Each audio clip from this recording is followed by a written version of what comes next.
Welcome to The Growth Spurt, a weekly AI podcast by the Second Baptist Church of Ann Arbor. Yes, indeed. And today we're diving into Bishop Kim Brown's sermon, Just Build the Boat.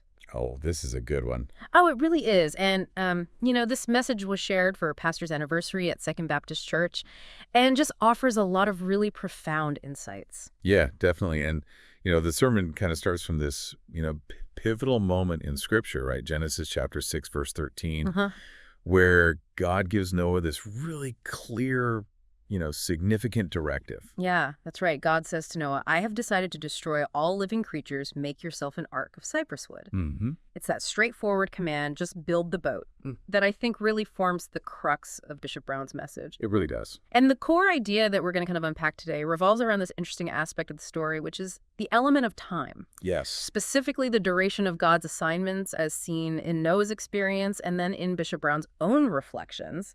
Yeah, what's so fascinating is how he uses that familiar story of Noah to really make us consider these often lengthy timelines involved in God's plan. Yeah. In our own lives, too, because sometimes I think we envision these grand biblical events unfolding rapidly. But when you really examine the details, right, the sheer span of time involved is quite remarkable. Yeah, so let's unpack that a little bit. Okay. Bishop Brown highlights this really interesting detail about the timeline of Noah's Ark. Okay.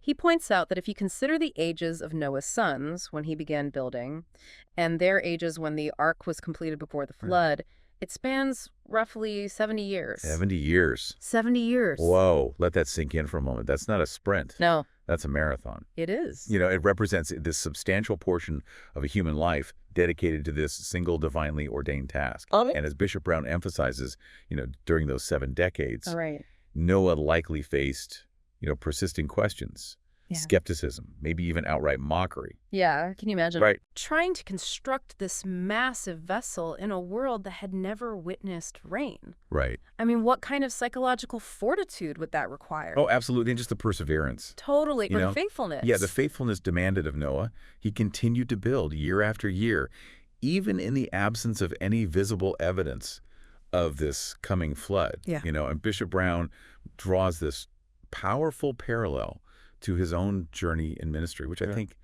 is so relatable for all of us. Yeah, it really is. So let's talk about that a little bit, because this is where the sermon takes this deeply personal and I think particularly resonant turn. Yeah. Bishop Brown shares that over his 35 years in ministry at Mount Lebanon, it wasn't until his 10th year that he felt he could truly begin to build and renovate effectively. Wow. And he even openly shares that he considered leaving his post not once, not twice, but 3 times before reaching that 10-year milestone. 3 times. 3 times. What does that tell us about the, often unseen struggles and long-term commitments? Yeah, it really makes you think, doesn't it? Yeah, it does. 3 instances where he felt like throwing in the towel. Wow. And yet each time he felt this clear sense of divine intervention preventing him from walking away. Wow, that's powerful. It's so powerful. And it really illustrates this idea that God's timing often operates on such a different scale than our own, and that significant growth and the ability to truly build something lasting can require this considerable investment of time. And that's such a crucial insight for us.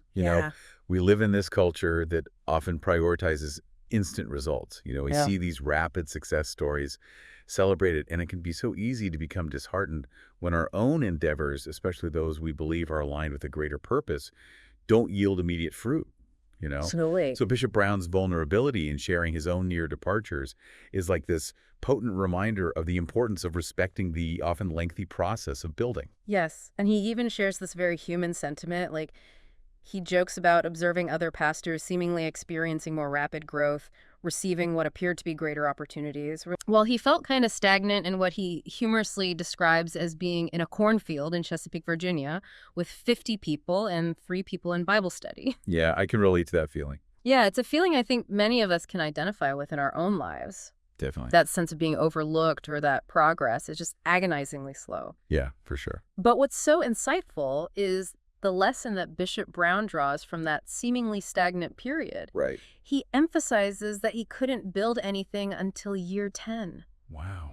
This suggests that there was this necessary phase of development, of preparation, perhaps even a period of testing that had to unfold before he was truly equipped to lead and build in the way that God intended. That's a really good point. And he even connects this observation to the symbolic significance of the number 10, often representing this time of testing or a significant milestone in a journey. Yeah, that's interesting. And it really prompts you to reflect on your own experiences, those long-term projects that you're engaged in, those significant goals you're striving toward that seem to be taking far longer than you initially anticipated. Absolutely. Bishop Brown's sermon, through both Noah's story and his personal testimony, offers this powerful encouragement to cultivate that same unwavering faithfulness that Noah possessed, to simply keep building your boat, whatever that may represent in your own life's journey. I love that. And, it's not just for pastors or people in church leadership. Right. It really resonates with anyone who feels that they're calling their long-term aspirations, their significant projects are unfolding over this extended period. Totally. He's urging us to remain steadfast and committed during those, often unseen and challenging phases of the process, trusting that the time invested is not in vain. Yeah, so to recap here, the key takeaways regarding the element of time from Bishop Brown's sermon I think are really striking. Yeah, let's go over those again. First, we have the sheer duration of Noah's commitment, approximately 70 years. Then we have Bishop Brown's own decade-long journey in ministry before experiencing significant traction, including those pivotal moments where he contemplated giving up. Yeah, those are really powerful. And the crucial thread that weaves these two narratives together is this profound importance of respecting the process. Absolutely. Remaining faithful and diligent over extended periods, even when tangible results are not immediately apparent. Yes. Is absolutely paramount. It requires a deep trust in God's timing, even when it diverges significantly from our own expectations and desires for immediate progress. It really is about faith. Yeah, and that directly reinforces the central message of the sermon, just build the boat.